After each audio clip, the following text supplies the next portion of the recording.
Ladies and gentlemen, welcome back to Ranking the Dreamcast. Strap yourselves in, lads. It's a good one today. I'm your host, Kabagman, and today we've got some bangers, so let's go find them. We'll be searching for the best of the best. Coming up, we've got the fishing games. But that's not all. We've got Skies of Arcadia. We've got Shenmue. To top it all off, we've got Love Shack. But before all of that, let's take a look at the tier list. I've rearranged it a bit since last video. A small change going forward. For multi-platform games, I'm only going to play it if it's the best version on the Dreamcast. And if you don't see a game on here that you should, it's because of one of these reasons. Power Stone 2 is a true sequel. It's got more characters, better stages, and greater music. I reckon the stages are the standout. Instead of fighting on the streets of Londo, you're on an airship instead. And this introduces the possibility of ring-outs. Every stage is dynamic and has at least 2 or 3 transformations. In a strange way, the second Power Stone feels like a party game, whereas the first one almost felt kind of competitive.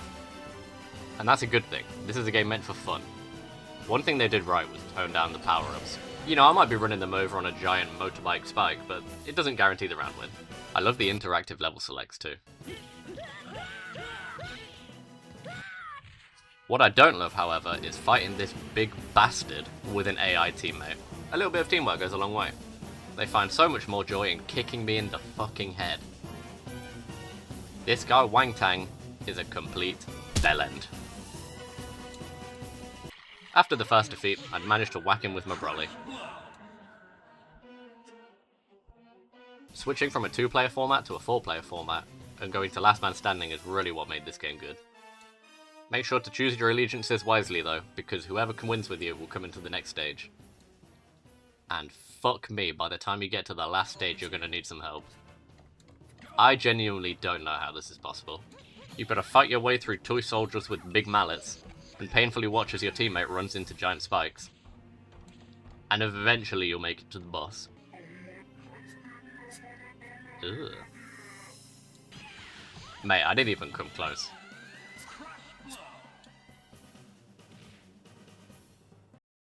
Nevertheless, it's definitely one of the best games on the Dreamcast.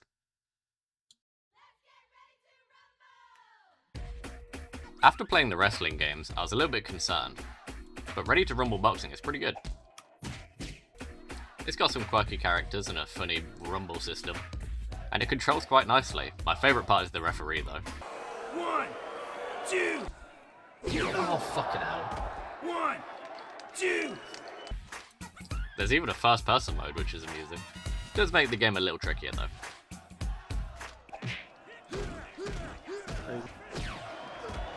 1, 2. You can do their perspective.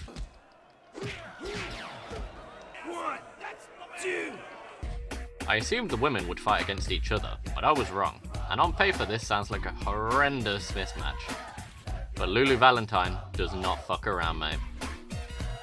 Despite appearances. The arcade mode is a bit of a standard gauntlet, a bit like Soulcalibur. The game doesn't hold back either. I lost on round 1 a fair few times. But eventually I got my rhythm. 1, 2. I think she might have been quite excited to win.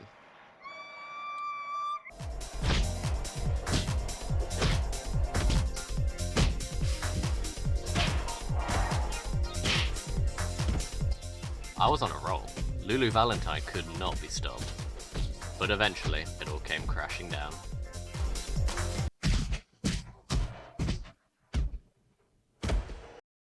Punches its way above B tier. The second game was more of the same, except that they nerfed my main character.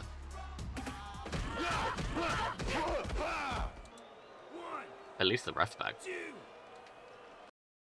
The next game was highlighted to me by a viewer. But based on their recommendation, I gave this game a bit more special attention. It kind of plays a little bit like an old Diablo game. And my character looks more of a clay model than he does of a man. It's got an extremely detailed stats and leveling system too. I really took my time with the tutorials. I planned on playing this for quite a while. After the training, I was once again ready to meet up with Wise Master Ward. After this one last tutorial room, it's ready for the full game. Oh my fucking Christ. What? Mate, you've been gangbanged. Excuse me? I wish the comment warned me to save. I can only put it here due to frustration. Now onto a game that's not frustrating, but is just absolutely bollocks. There's this. I don't even remember the name of it. Do you? Has anyone ever played this? It was wank. But let's forget about that. Let the nostalgia soak in. Enjoy your fishing. Select the lure. Sega Bass Fishing is better than I remember it being. It really does a good blend between needing the patience of waiting for fish, picking out the right spots, while still being fun as an arcade game. It's coming near. Oh, it's fucking big. Look at that. One big problem I ran into though is this was really meant to be played with the Dreamcast fishing rod. My clumsy little controller was not quite cutting it. Try and keep track of how many times I say, "Look at the size of him!" Come on, you big bastard fucking prick. Size of it. Ah! Take time. Oh god, look at the size of it! Oh, it's fucking huge! Turn the rod left, mate. Oh, look at it! Look at him! Oh, This one's huge. Go on. fucking. Mate, your line's too tense. Ah, It's gonna fucking break. ah, I can't fucking. Ah. Fish, man, fish! Look at the size of him! Go on. Go on in. Oh, look at the size of it! He's fucking. He's a big one. He's like my Willy. Let it be known, this game is not easy either. Big fish put up a big fight. You're You're running out of time, mate. No, no, You're running out of time, mate. No! 3! 8 kilos. Line break. Heartbreak. Catch a super bass, mate. You ready? Isn't that a Nicki Minaj song? The music did not need to be this terrifying. Point of view as a lure is quite scary when you can't see what's beneath. Left. Tire it out, tire it out. Reel it in. Here we go. Oh! Look at the size of it! Oh! That's 10. That's 10. This one's huge. It wasn't even 7. Rank in. Go, ladies and gents, that was Sega Bass Fishing. It fucking mint. Game over. Safely lands itself in S tier. You know when this is the intro to your game that it's going to be some crazy Dreamcast shit. Res to me is an on-rails music shooter. You really only control the stick and press B. You could argue that it's more of an experience than it is a game.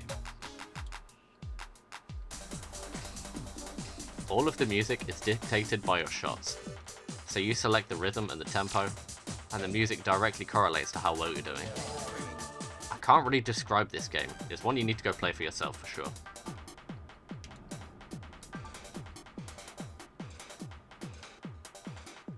But it is great, safely S tier. Now you may only notice there's one racing game in S tier, and that's for good reason. Because most of the racing games are bollocks Formula 1 games that look like this. I always pick Suzuka so that I can compare the turn 1 corner to real life. And this might be the worst one yet. Fun fact, there's an online version of this game. Yeah, baby. Oh shit, they got licensed cars. Oh. Never mind. Dreamcast Classic. Absolutely terrible game. Absolutely amazing music. See, before I started this series, I thought that Sega GT was a massive Dreamcast game. Like something that could really rival Gran Turismo. But at first glance, it kinda does. The graphics are a step up, and the dealership has the best 3 cars in the world up for sale at the start of the game. Naturally, I went with the beat, and I hopped straight into a race, where I was slightly underwhelmed. But you're just in a slow car, I hear you say. But the fast racing wasn't that much better either. It's like really slow air hockey. It just doesn't feel quite right. Too floaty. There was an incredibly surprising build your own engine mode though. But that's about it. Good concept, poor execution, boring. Switching over to something that's the complete opposite of boring. Hiala. Is that typical Swedish? Yeah, hiala. What's up, man? Mate, I think I found a hidden gem. Straight away your mind's gonna jump to something like SSX. But it's way more than that. They didn't just simply stop around at snowboarding. They went all out. Here. Your boy. Yeah. Wait. Halfway through the race, you get on a fucking glider. Oh my fucking. Nah, you're getting on a quad. No, this game is sick. Cabbage boy, look. It's me. If you don't think riding a quad bike and then getting on a glider is fun, I don't know what to tell you. Wonder how it takes off.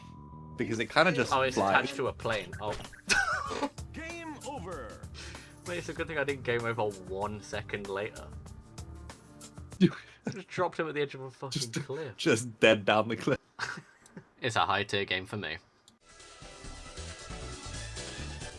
Sega Marine Fishing is Sega Bass Fishing, except after 3 lines of gear.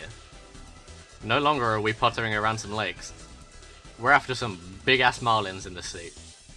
Forget being excited for an 8 kilo bass, we've got 80 kilo tarpons to catch.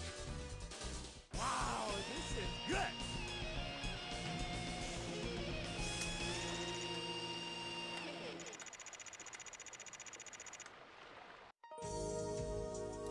But it can slow down and relax too. This could be the best song on the system. I've never seen the Amen break used so peacefully.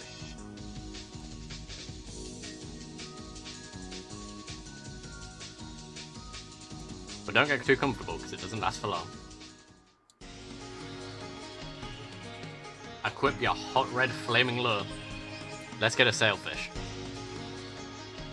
Don't let your guard down though. This game might look charming, but it bites back if you're not careful.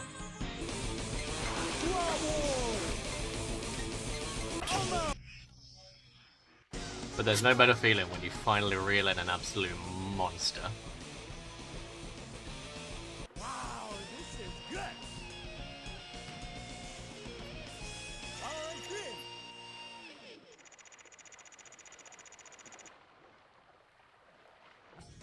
I really enjoy how each weight size of fish has its own fight song too. So appropriate.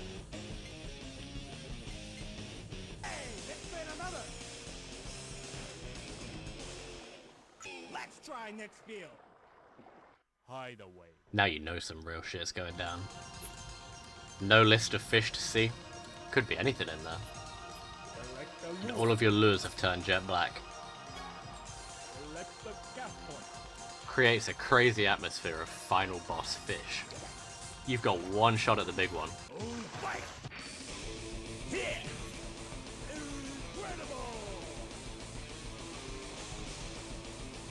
Wow, this is good. 115 kilos is third place? That's just arcade mode though. There's a whole other original mode with free fishing. Your goal here is to collect all of the items by catching different fish. From characters to cosmetics and lures. And there's a bonus stage which I've got a story about. Fishing port. I played this game with my granddad a lot when I was young. And we did everything in this game. We 99%'d it. But no matter what we tried, we just couldn't catch the coelacanth. Just one fish. It's haunted me for years and years. Look at it, there it is. A while ago I went over to his house and dusted off the Dreamcast. Turns out this whole time we just needed a specific lure. It was an amazing moment. 20 years after the fact, I finally managed to get a coelacanth on the line. And I remember when we finally caught it. Wow,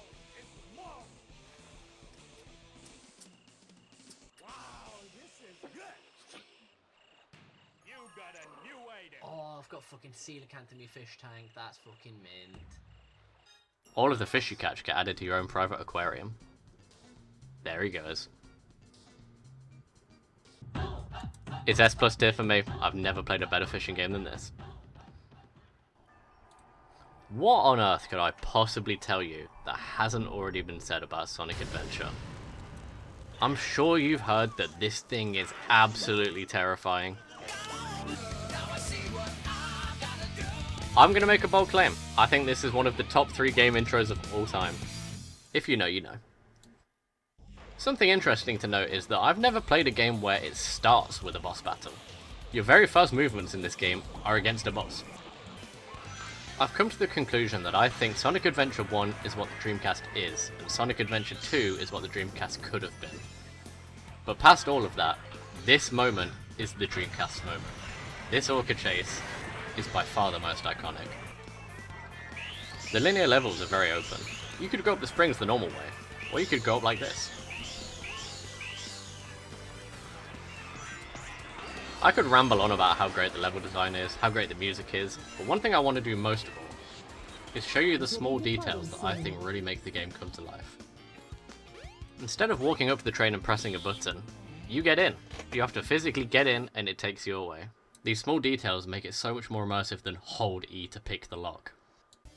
The evening sky looks fantastic, adds a really great atmosphere. This happens after a few levels. When you're climbing out of the garbage in Casinopolis, Sonic gets into the shower and cleans off. Such a small funny detail they could have got away with not adding.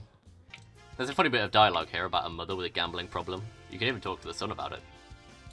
The train station's closed so that you only go to certain areas of the game, and this is explained through a train strike. And if you go around the town talking to all of the residents, you can see how it affects them all.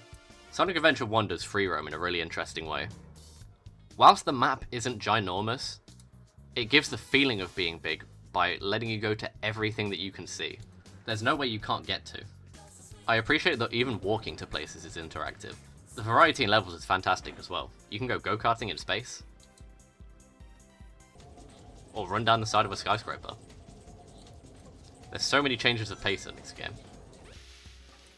You see Angel Island over there? You can go there.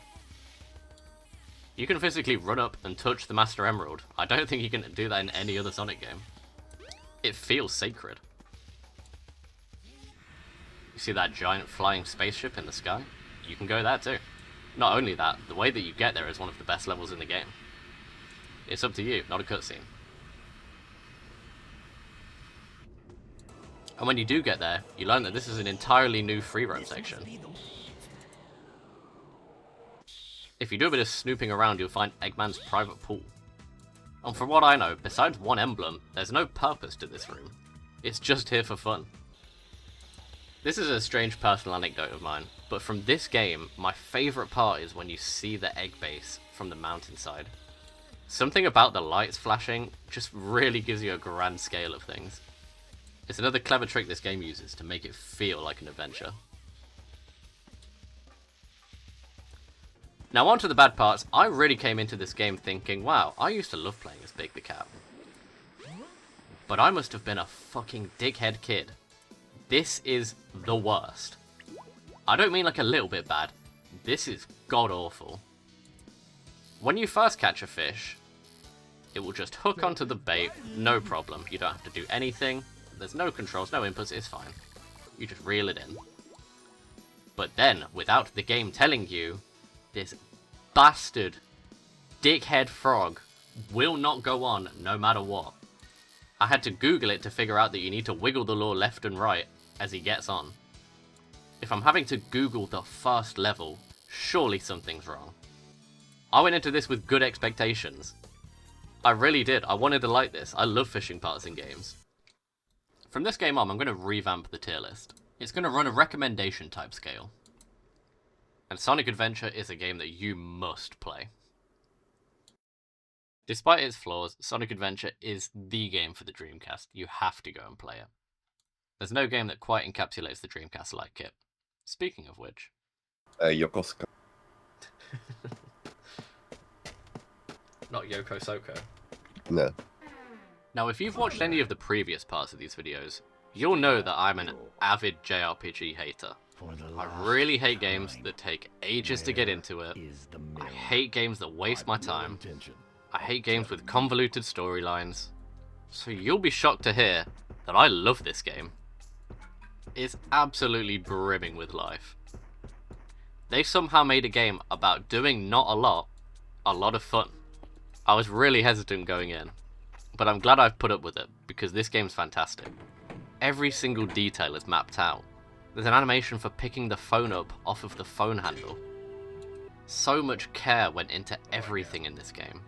Grape? I'm not a big fan of grape. Wait, maybe it's a cola and... oh.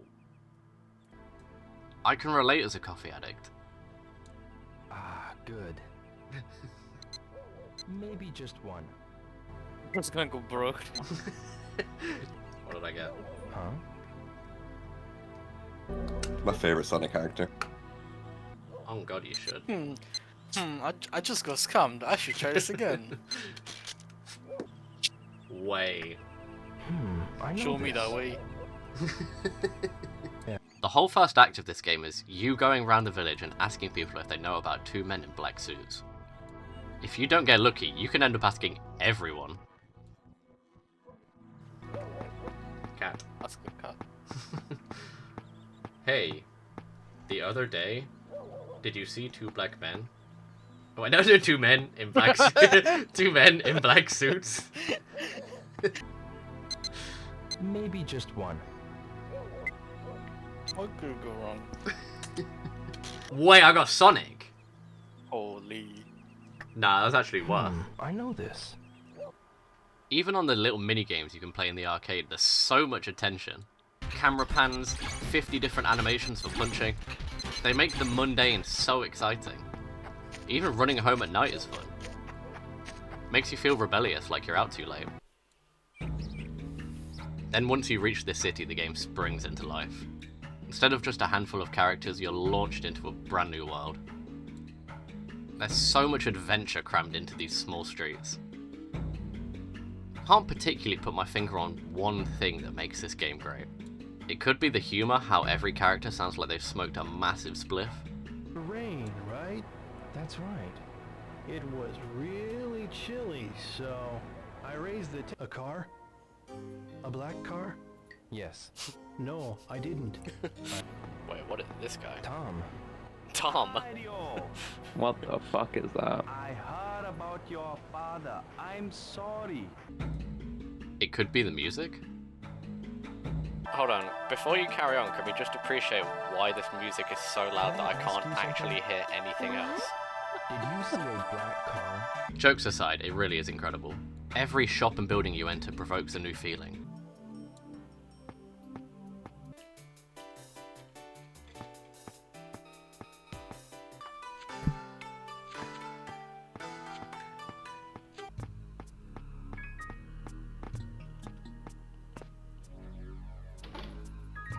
This is easily the best day-night cycle I've seen in any game ever. The entire dynamic of the game changes. Different characters appear, shops close. Characters go about their day whilst you're practicing fighting in the park. I had an epiphany whilst I was playing, and I really think it best sums up how I feel about this game. Every area you go to has got like this city area has got like 50 fucking builders and a million soundtracks for everything.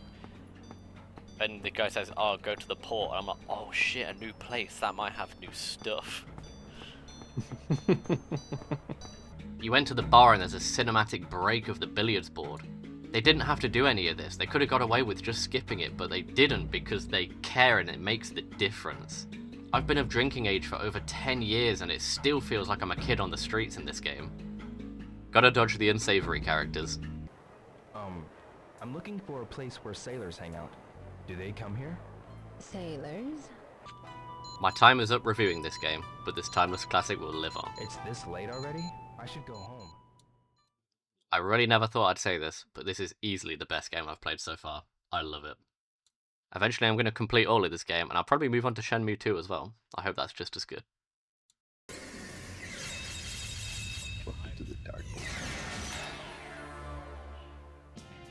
Remember when I said that Sonic Adventure 1 has the best intro to a game? This is the best opening cutscene, which leads into the best first level of all time.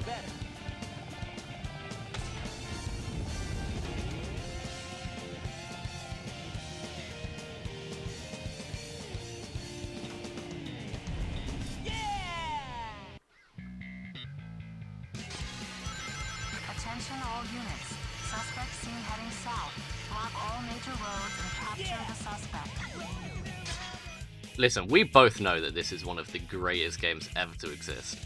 But this is my first time playing it on the Dreamcast. I've only really ever played the GameCube port, which has its advantages, don't get me wrong, but has its problems too. Graphically, the Dreamcast blows it out of the water. This is how it's meant to look, and they got it spot on. The adverts in-game relating to an in-game movie and other Dreamcast game is a great touch. Now, one thing I want to talk about is a lot of things that people complain about this game. A lot of people don't like the treasure hunting, and for me this is easily one of the best parts. They get it right because these levels don't drag on. You might get stuck for a while, but the PCs are there to help you, and it's never any more than a few minutes. Apart from Mad Space. After all, this game wouldn't be an adventure without exploring. Don't get me wrong, Sonic Adventure would be a great game if you just played the Sonic and Shadow stages, it really would. But I really appreciate how the treasure hunting levels don't slow you down. They still feel fast and snappy, you're trying to find the treasure as fast as you can. And whilst the mech parts really aren't my favourite, I can let them off. Even they have a hint of speed about them. And they don't drag on forever. And they make it oh so more sweet when you get to do this.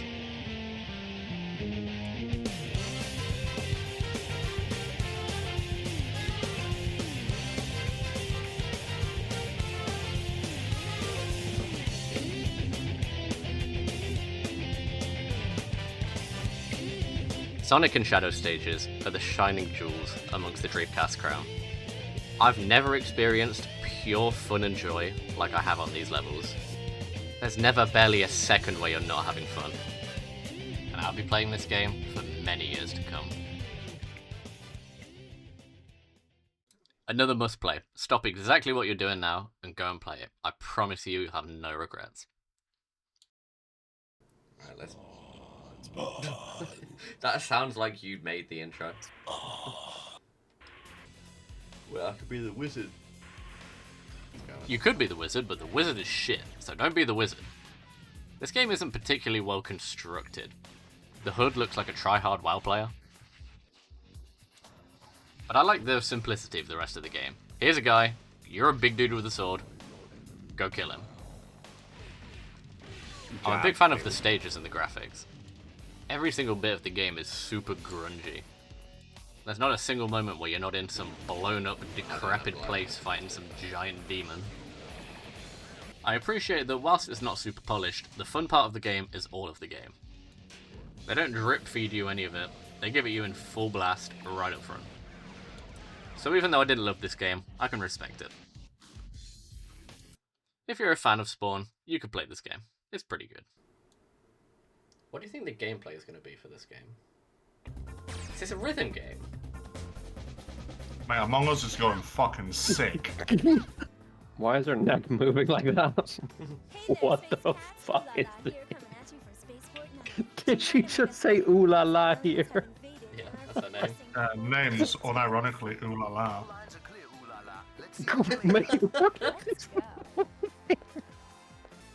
Wait, why is she built like a really zesty fruit?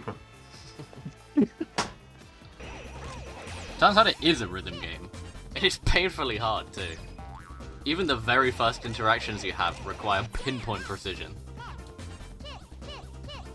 Right, left, shoot, shoot, shoot. Back when you're hard inting, mate. What the fuck? Fucking there's a cat on my table! I got ganked by my cat. There's a fuck. Stop getting on the desk! Imagine like your like working class English dad coming into the room and watching you play this. How the fuck could you explain that? Out of all of the games, I didn't expect to rage at this one. How fucking close does it want the timing to be? The beat completely changes! What do you want me to do? You can just call it a day, mate. Maybe I've got 2 left feet, or maybe I'm just a simpleton. I kinda got the hang of it towards the end. This is a really hard game, but it is kinda good. You could play it if you like the look of it. I wouldn't be offended if this is your favourite game. Oh, the fighter. Oh, fuck. Holy. Chocolate Man. Chocolate Woman. Chocolate Man 2. What the fuck? This game is wank. Wait, this looks kind of cool. It isn't. Look at OG runs. Oh shit me, son. Yeah, don't bother wasting your time on this. It might look pretty cool, but it's just not. Don't play this, please. Don't. There's better fighting games that begin with Soul. Star Wars. Demolition. Nice.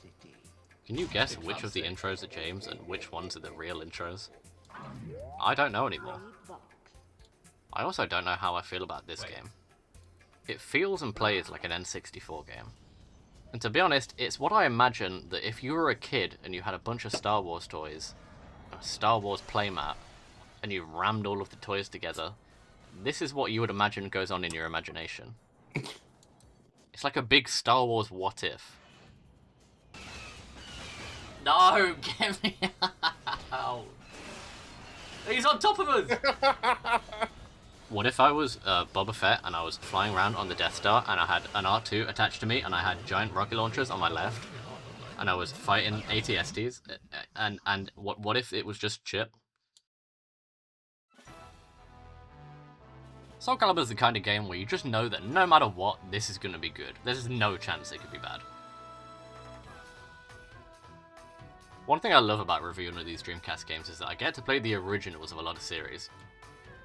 Soulcalibur did not disappoint. I'm a sucker for any game with a ring out. Oh shit. You're probably bored of me telling you about how good the graphics are for a certain game, but come on, this is it. It seems like to stand out from other fighting games, they made this game really heavy on the damage. Keeps it super fast paced when you break someone's neck. Maybe they thought, well, we've got swords in this fighting game, so therefore it must do more damage. The dark lit stages are really where it gets good though.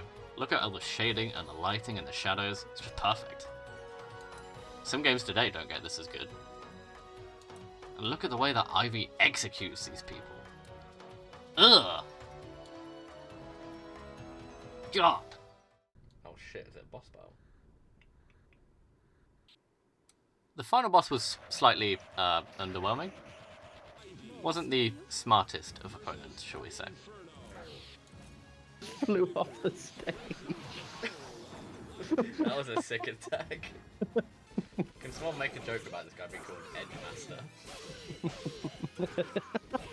What, it's in there somewhere, right? Come on, man, you've got to play Soulcalibur. This game's fucking sick.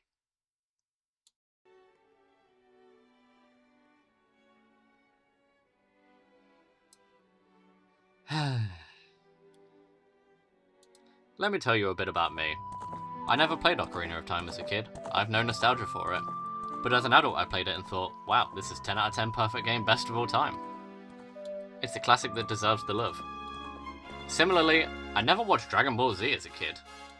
When I watched it in my mid-20s I thought, wow, underneath this garbage filler, there is something gold. And that something gold is Dragon Ball Z Kai. But for Skies of Arcadia, there isn't a Skies of Arcadia Kai. And I'm coming into this with absolutely no nostalgia. I'd never even heard of the game until a few years ago. And I've got quite a lot of thoughts I want to share with you about this game. And I've got to tread carefully, because I don't want to alienate my whole audience. So please, please bear with me. I'm going to try to be as fair as I possibly can. I really, really went into this game with high expectations.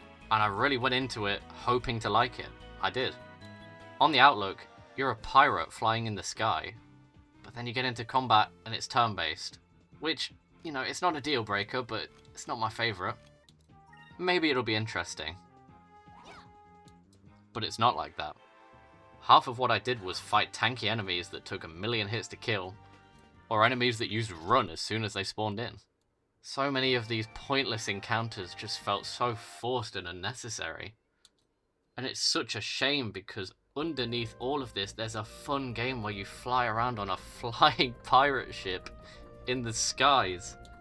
And you have fun adventures and you explore, and then it's all interrupted by this fucking bullshit fighting where they just run as soon as they spawn. I don't get it. Let me do the fun part. We're back in the sky. Thank God. Oh, for fuck's sakes.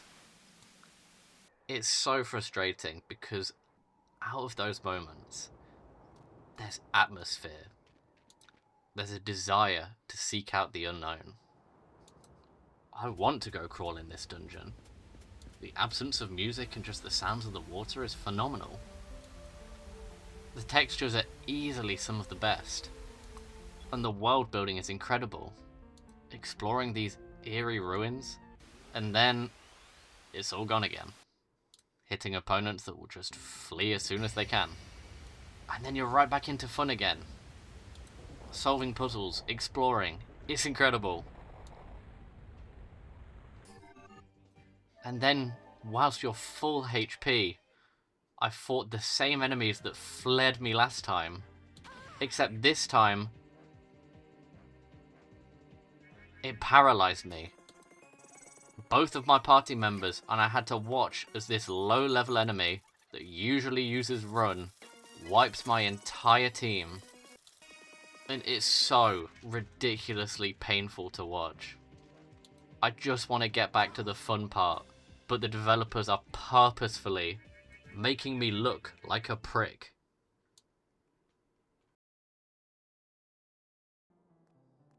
I revisited on different days. I didn't want to give up. I really didn't. Because look at the game ahead of me. Nope. Never mind. Oh, yeah, no, now the game's over. Now it's game over. It's game over, mate.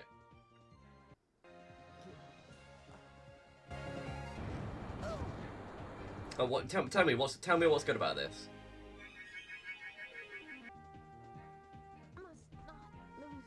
I can't believe people like this. I genuinely can't believe it. Are you done with Skies of Arcadia? Yeah, this game sucks absolute cock. It truly is a shame. Maybe this is a game that needs a remaster. The character designs are great. The world building is amazing. I'm on a floating pirate island. I want to play this. But it's just too painful. Even with the fantastic soundtrack and atmosphere, it's just not enough to carry me through the bullshit.